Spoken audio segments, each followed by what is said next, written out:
যার হাতে একসময় ছিল হাজার মানুষের জীবন মরণ। আজ তিনি নিজেই একা অসহায়। তিনি ছিলেন সুদানের এক ভয়ঙ্কর নাম আকদ ইব্রাহিম। এক সময়কার প্রভাবশালী প্রতিরক্ষা মন্ত্রী ছিলেন তিনি, যিনি মানুষের কণ্ঠ রোধ করতে জানতেন, কিন্তু ন্যায়বিচার কি তা জানতেন না।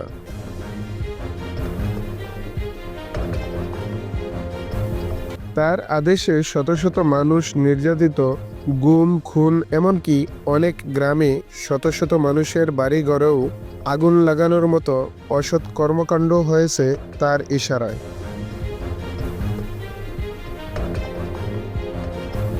তিনি ভেবেছিলেন ক্ষমতা তাকে অমর করে রাখবে, কিন্তু ইতিহাস কখনো অন্যায়ের ঋণ রাখে না। আজ সেই আকদ ইব্রাহিম অসুস্থ, একা, উপেক্ষিত।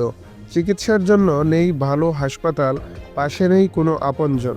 যিনি একসময় জাতির নিয়ন্ত্রণে ছিলেন, আজ তিনি শরীরের নিয়ন্ত্রণও হারিয়েছেন।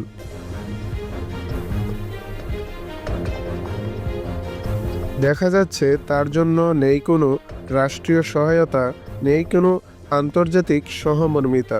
এই হলো অসৎ শক্তির পরিণাম। শেষে শুধু নিঃসঙ্গতা আর অনুতাপ।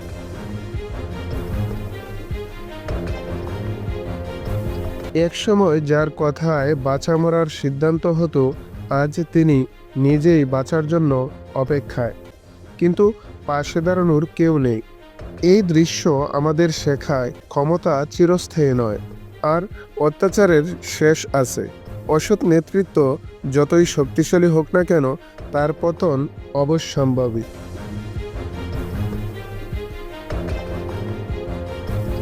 আজ আকদ ইব্রাহিম নিঃস্ব, কারণ তিনি ভালোবাসেননি মানুষকে, করেননি ন্যায়ের সেবা।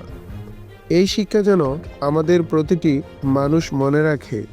ক্ষমতা দিয়ে মানুষকে ভয় দেখানো যায়, কিন্তু ভালোবাসা ছাড়া ইতিহাসে স্থান হয় না।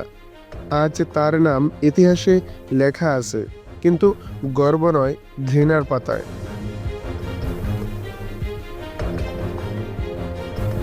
অন্যায় যত শক্তিশালী হোক না কেন, সত্যের একদিন জয় হবেই।